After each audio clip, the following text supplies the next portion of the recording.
नमस्कार, शाम के 7 बजने को हैं। आप देख रहे हैं आज तक। आपके साथ मैं हूं चित्रा त्रिपाठी। वक्त हो चला है देश तक में आज की हर बड़ी खबर का, लेकिन शुरुआत इस वक्त की सबसे बड़ी खबर से जो राजधानी दिल्ली से आ रही है। दिल्ली के मुख्यमंत्री अरविंद केजरीवाल के कोरोना टेस्ट की रिपोर्ट सामने आ गई है। रिपोर्ट में अरविंद केजरीवाल को नेगेटिव बताया गया है। हल्का बुखार और सर्दी खराश के बाद केजरीवाल ने खुद को आइसोलेट किया था। आज सुबह ही मुख्यमंत्री केजरीवाल ने अपना कोरोना टेस्ट करवाया था, लेकिन अब टेस्ट रिपोर्ट नेगेटिव आई है। कोरोना टेस्ट रिपोर्ट नेगेटिव आई है। दिल्ली के मुख्यमंत्री अरविंद केजरीवाल, जिन्होंने खुद को घर में ही आइसोलेट किया था, अब उनकी रिपोर्ट आ गई है जो कि नेगेटिव है। हालांकि जानकारी ये मिल रही है कि अभी कुछ दिनों तक अपने घर में ही रहेंगे मुख्यमंत्री अरविंद केजरीवाल, लेकिन इन सबके बीच केजरीवाल का सुबह कोरोना टेस्ट हुआ था और अब शाम होते होते जो रिपोर्ट सामने आई है वो नेगेटिव है। आपको बता दें कि केजरीवाल के सेहत से जुड़ी हुई खबर जैसे सामने आई थी, उसके बाद लोगों ने उनकी सेहत को लेकर चिंता जताई थी, अच्छे स्वास्थ्य की कामना की थी, और अब के मुख्यमंत्री की कोरोना रिपोर्ट नेगेटिव है। ये बड़ी जानकारी।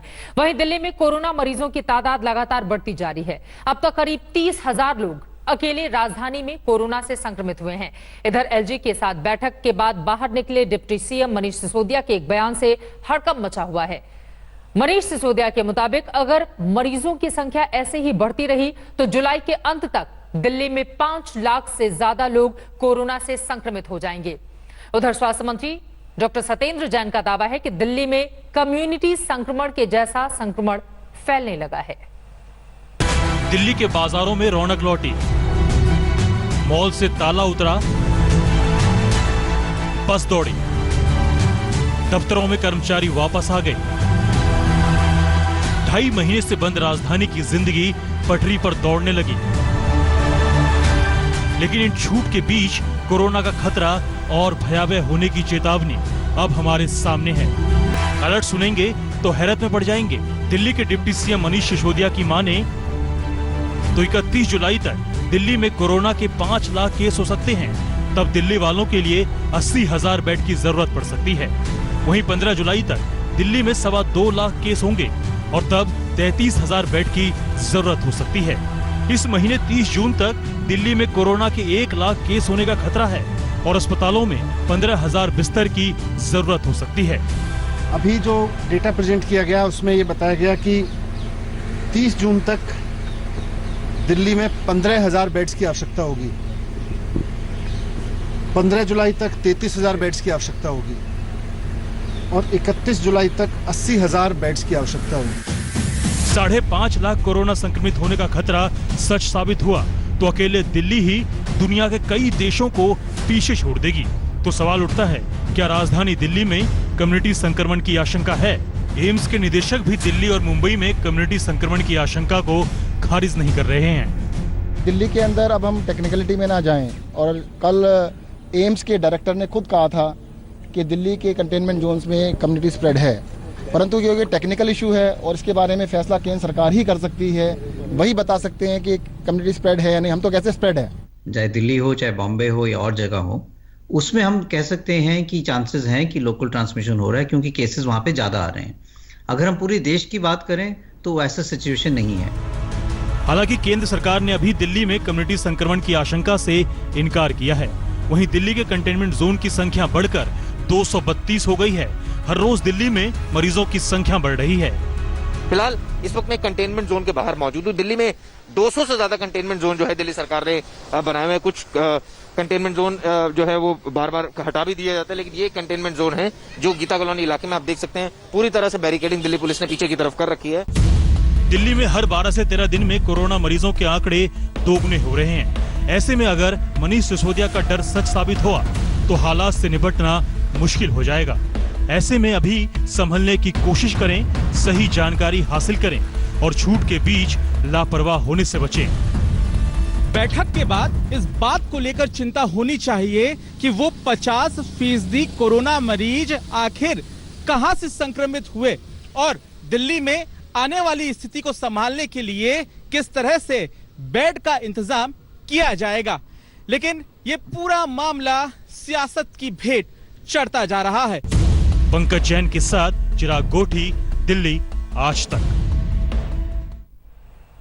वैसे दिल्ली में सरकारी दावों से अलग मौके पर पहुंचे तो कई तरह की तस्वीर दिखती है।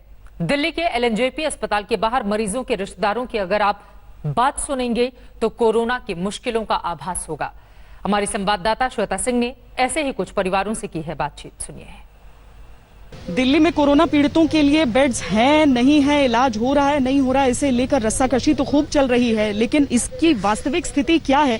दरअसल हम आपको ये भी बताएं कि दिल्ली का जो ऐप है वो कहता है कि कुल जितने बेड्स हैं हमारे पास उसमें से 4,757 ऑक्यूपाइड है, 4,057 जो है वो वेकेंट है।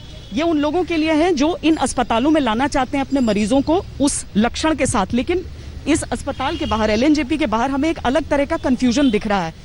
आप आए हैं, आपकी माँ यहाँ पर भर्ती थी, क्या वो कोरोना पीड़ित थी? नहीं, ऐसा तो कुछ नहीं पता मेरे को। यहाँ पे सीरियस थी थोड़ी सी, तो हम यहाँ लेके आए। 3 दिन हुए हैं भर्ती हुए। तो आईसीयू में बता रहे हैं कि 5 नंबर फ्लोर पे तुम्हारी माँ आईसीयू में है। अब दोबारा मैं गया, मैंने क्या पता करके आओ गार्ड साहब से बोल के, तो वो यूँ कहते हैं कि मैं ऊपर नाम बताइए, मैंने लिख के ले गए। आधे घंटे बाद आया गार्ड, मुझसे कहता कि डेथ हो गई। अच्छा, मैं ऐसा कैसे मान लूँ? ना बताया नहीं गया फोन कर? नहीं, कुछ नहीं, ना घर पर गया ना कैसे गया, तो मुझे बताया नहीं गया। इनकी माँ को यहाँ एडमिट किया गया और बता रहे हैं कि बताया नहीं गया है और मृत्यु की बात अब बताई जा रही है, लेकिन काफी देर से यहाँ पर ये परेशान घूम रहे हैं। आपका कौन एडमिट है यहाँ? हाँ जी, हमारा बच्चा था यहाँ पे, उसको अटैक आया था, उसको कोरोना बता दिया। हमारी उस लड़के से बात हुई है, कह रहा मुझे थोड़ी देर पहले सुई लगा दी, मैं बहुत तड़प रहा हूँ, मुझे ले जाओ यहाँ से। फोन करा बीबी को उसने अपनी, इन्होंने मार दिया डॉक्टरों ने। पर यहाँ तो सिर्फ कोरोना के इलाज होना था ना? पर उन्होंने कोरोना का नाम दे दिया, कोरोना नहीं था, उन्हें रिपोर्ट तक भी नहीं दी हम लोगों को। रात को मुझे ये कह रहे हैं कि मुझे यहाँ से निकाल, ये लोग मुझे देख नहीं रहे, इनकी कंप्लेंट कर तू। 12 बजे डॉक्टर आते हैं, रात को फिर आते ही नहीं है देखने के लिए। एक टाइम शाम को आएंगे फिर चले जाएंगे। कह रहे मैं बहुत परेशान हो रहा हूँ, बिल्कुल केयर नहीं कर रहा। कोई दूसरी बीमारी थी कोरोना की? यहाँ क्यों लाया गया? सिर्फ उनकी सांस तेज चल रही थी, इसलिए उनको लाया गया था। इसलिए आप लोग लेकर आए थे? कोरोना की रिपोर्ट आपको मिली? नहीं मिली मैम। आपका क्या हुआ है? एक मेरा दोस्त है, चंदन कुमार झा नाम है। एक 28 तारीख को यहाँ पे बुलाया गया था और यहाँ पे जब आया तो 2-3 घंटे के अंदर में चेक करके उसको वापस कर दिया गया। फिर गया 3 दिन के बाद में उसको कॉल गया जो तुम पॉजिटिव हो। उसके बाद में फिर उसको बोला जो अपना ये बोला जो फिर है मुझे रिपोर्ट दो। 3 तारीख को बुलाया यहाँ पे रिपोर्ट के लिए। 3 तारीख को फिर आया कोई बंदा लेने के लिए रिपोर्ट, बोला अभी तक आया नहीं है। फिर आज मुझे बुलाया गया है रिपोर्ट के लिए, मैं ऑटो रिजर्व करके आया हूँ नागलोई से। अभी भी बोल रहा है जो यहाँ पे रिपोर्ट नहीं मिलता है। दोस्त कहाँ है आपका? दोस्त मेरा घर में है, उसको क्वारंटाइन में डाल दिया गया, घर से निकलने नहीं दिया है। देखिए, एक एलएनजेपी अस्पताल के सामने ही आप 3 तरह की कहानियां देख रहे हैं। एक जो रिपोर्ट के लिए हफ्ते भर से भटक रहे हैं और कोई उनको रिपोर्ट नहीं दे रहा है। दूसरा ऐसा परिवार जिनसे अभी आने के बाद, माँ से मिलने के लिए आने के बाद ये कहा गया है कि आपकी माँ भर्ती तो हैं पर उनकी मृत्यु हो चुकी है, फोन से कोई इन्फॉर्मेशन नहीं। और तीसरा ये परिवार जो कह रहा है कि गलत तरीके से कोरोना बताया गया था। यानी सिर्फ बेड से बहुत आगे ये जंग चल रही है दिल्ली में, कम से कम। कैमरा पर्सन सईद मोहसिन के साथ श्वेता सिंह, दिल्ली आज तक। इन लोगों की बातों से तो ऐसा ही लगता है कि भगवान भरोसे इस वक्त दिल्ली के अस्पतालों के बाहर जो मरीज हैं उनके परिजन बैठे हुए हैं। वहीं दिल्ली के डिप्टी सीएम सिसोदिया ने आशंका जताई है कि 31 जुलाई तक राजधानी में 5 लाख से ज्यादा केस हो सकते हैं। और इसी बीच कोरोना वायरस दिल्ली पुलिस के जवानों और दिल्ली के स्कूलों में पढ़ाने वाले शिक्षकों को भी अपनी चपेट में लेता जा रहा है। दिल्ली पुलिस में अफसरों और जवान सहित अब तक 800 से ज्यादा पुलिसकर्मी संक्रमित हो चुके हैं और 4 लोगों की मौत भी हो गई है। वहीं 150 शिक्षकों को भी अब तक कोरोना हो चुका है और 4 टीचर्स की मौत हो गई है। अगली खबर भी राजधानी दिल्ली से ही है, जहां पर बीजेपी के नेता ज्योतिरादित्य सिंधिया को कोरोना हो गया है। ज्योतिरादित्य सिंधिया के साथ ही साथ उनकी मां माधव राजे सिंधिया में भी संक्रमण की पुष्टि हो चुकी है। दोनों का दिल्ली के अस्पताल में इलाज चल रहा है। अहम खबर यह भी है कि ज्योतिरादित्य में तो कोरोना के लक्षण दिखाई दिए थे, लेकिन उनकी मां माधवी राजे में कोई लक्षण नहीं थे। टेस्ट में पॉजिटिव आने के बाद दोनों को अस्पताल में भर्ती कराया गया।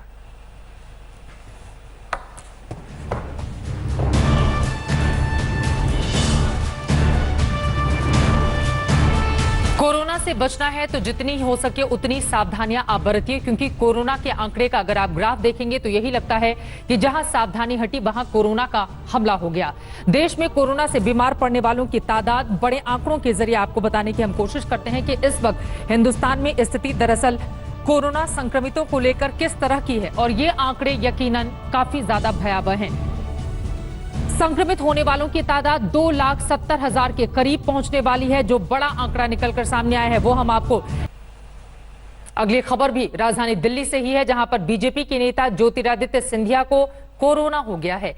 ज्योतिरादित्य सिंधिया के साथ ही साथ उनकी मां माधवराजे सिंधिया में भी संक्रमण की पुष्टि हो चुकी है। दोनों का दिल्ली के अस्पताल में इलाज चल रहा है। अहम खबर यह भी है कि ज्योतिरादित्य में तो कोरोना के लक्षण दिखाई दिए थे, लेकिन उनकी मां माधवी राजे में कोई लक्षण नहीं थे। टेस्ट में पॉजिटिव आने के बाद दोनों को अस्पताल में भर्ती कराया गया।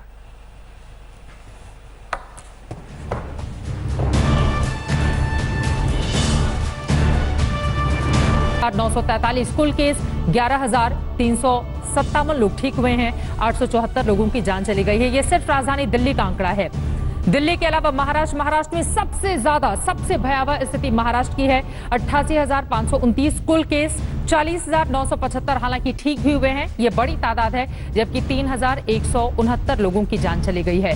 तमिलनाडु 33,229 कुल केस, 17,527 ठीक हुए हैं, 279 लोगों की जान चली गई है। ये तमिलनाडु का आंकड़ा आप देख रहे हैं। 33,000 को क्रॉस कर चुका है तमिलनाडु का भी केस। लेकिन सबसे ज्यादा भयावह स्थिति महाराष्ट्र की आपने देखी। महाराष्ट्र के बाद राजधानी दिल्ली में भी कहा जा रहा है कम्युनिटी स्प्रेड का खतरा मंडरा रहा है, और टोपी ट्रांसफर का दौर भी वैसे सियासत में इस वक्त जारी है राजधानी दिल्ली में। लेकिन देश में कोरोना का ग्राफ बढ़ता जा रहा है, और इसी बीच दो बड़ी खबर परेशान करने वाली आई है। मुंबई में बीएमसी के deputy municipal commissioner Shirish Dixit की कोरोना से मौत हो गई है। तो वहीं यूपी के अंबेडकर नगर के सीएमएस यानी chief medical superintendent SP Gautam ने भी कोरोना वायरस के खिलाफ जंग लड़ते हुए दम तोड़ दिया। इनका लखनऊ के पीजीआई अस्पताल में इलाज चल रहा था। ये दो बड़ी खबर आज सामने आई है। जो दो चेहरे आपको हम दिखा रहे हैं, बीएमसी डिप्टी कमिश्नर की मौत, तो वहीं अंबेडकर नगर से भी ये जानकारी, जिसके बाद चिंता और ज्यादा बढ़ गई है। पीजीआई में भर्ती थे एसपी गौतम, लेकिन आज उनकी जान चली गई। वहीं राजस्थान की बात करें तो यहां पर कोरोना वायरस के मरीजों की संख्या लगातार बढ़ती जा रही है। राजधानी जयपुर में एक ही बिल्डिंग के 26 लोग कोरोना की चपेट में पाए गए हैं। यह संक्रमण जयपुर में कोरोना का एपिसेंटर बने रामगंज में फैला। प्रशासन ने सभी को अस्पताल में भर्ती करवाया है। ग्राउंड जीरो से इस बारे में और ज्यादा जानकारी दे रहे हैं हमारे संवाददाता शरद कुमार। अनलॉक 1 शुरू होते ही जयपुर का रामगंज एक बार फिर से कोरोना का एपिसेंटर बनकर उभरा है। यहां पर एक ही घर में 26 लोग कोरोना पॉजिटिव मिले हैं। पानों का दरीबा जगह है जिसके अंदर जो बंगाली श्रमिक है वो रहते थे। 1 जून को एक महिला इसमें पॉजिटिव मिली थी, जिसकी रिपोर्ट 5 जून को आई। उसके बाद जब पूरे मकान को चेक किया गया तो वहां पर 26 लोग रहते थे और सभी 26 के 26 कोरोना पॉजिटिव निकले हैं। अब तक अनलॉक 1 से लेकर अब तक 50 के आसपास कोरोना पॉजिटिव अकेले रामगंज में आ गए हैं, जो रामगंज सुधरता हुआ नजर आ रहा है। एक बार फिर से कोरोना का एपिसेंटर बनता हुआ दिख रहा है। वैसे कोरोना काल में सरकार बड़े बड़े दावे कर रही है, लेकिन दिल्ली से सटे गाजियाबाद में एक महिला को अस्पताल में भर्ती नहीं किया गया। परिवार का आरोप है कि वो दिल्ली, नोएडा और गाजियाबाद के अस्पतालों में घूमते रहे और इसी बीच महिला की मौत हो गई। मेरे को तो यही डर लग रहा, मतलब जिसको बीमारी हो जाएगी समझ लो उसकी मौत निश्चित है, उसने मरना ही है। ये उस परिवार का दर्द बोल रहा है जिसने 48 घंटे पहले अपने एक सदस्य को हमेशा के लिए खो दिया। दुख इस बात का ज्यादा है कि चाहकर भी इलाज नहीं करा सके।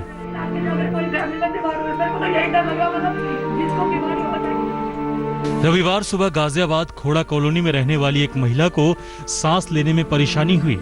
सरकारी एम्बुलेंस को फोन किया मगर नहीं आई। स्थानीय नेता ने एम्बुलेंस की व्यवस्था कराई।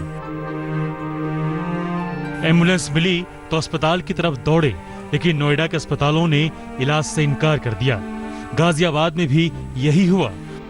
परिवार महिला को लेकर एम्बुलेंस में घूमता रहा, फिर दिल्ली के अस्पतालों में दौड़ लगाई, लेकिन हर जगह से बाहर निकाला गया। दिल्ली के हॉस्पिटलों में लेके एम्बुलेंस बुक करके एक भी हॉस्पिटल ने भर्ती नहीं करा। Mehrauli, Safdarjung, AIIMS hospital, LBS hospital, Ghaziabad, Meerut, Kailash hospital, metro hospital, एक हॉस्पिटल ने नहीं लिया, एक हॉस्पिटल ने नहीं। परिवार दौड़ता रहा और आखिरकार महिला ने एम्बुलेंस में दम तोड़ दिया। ठीक इसी तरह शुक्रवार को खोड़ा की एक गर्भवती महिला की इलाज न मिलने से मौत हो गई थी। यहाँ भी परिवार का आरोप था कि अस्पताल मरीज को भर्ती नहीं कर रहे थे। सवाल उठता है कि तमाम सरकारी दावों के बीच क्या ये स्वास्थ्य सेवाओं की असल हकीकत है? बीमारी से मौत और बीमार को इलाज न मिलने से मौत, क्या दोनों को एक तरह से तौला जाएगा? सवाल उठता है कि अगर इनके आरोप सही हैं, तो दोषियों के खिलाफ कार्रवाई कब तक होगी? गाजियाबाद से मयंक गौड़ के साथ आज तक ब्यूरो। जिसको बीमारी हो जाएगी समझ लो उसकी मौत निश्चित है, उसने मरना ही है। सरकारी दावे अलग, जमीनी हकीकत अलग, ये रिपोर्ट आपने देखी। उधर कोरोना से जंग के बीच अच्छी खबर यह है कि वाराणसी के काशी विश्वनाथ मंदिर के साथ ही साथ देश के कई दूसरे मंदिर भी आज खोल दिए गए हैं, जहां भक्तों का जयकारा गूंज उठा।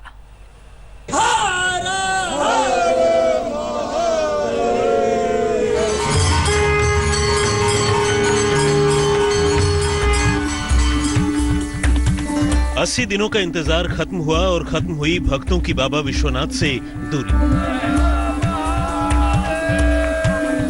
सुबह करीब 3 घंटे के इंतजार के बाद वाराणसी में काशी विश्वनाथ का मंदिर भी खुल गया। तड़के 3 बजे से ही बाबा के दर्शन के लिए श्रद्धालु कतारों में खड़े थे। कुछ श्रद्धालु गोल घेरों में ही बैठ गए।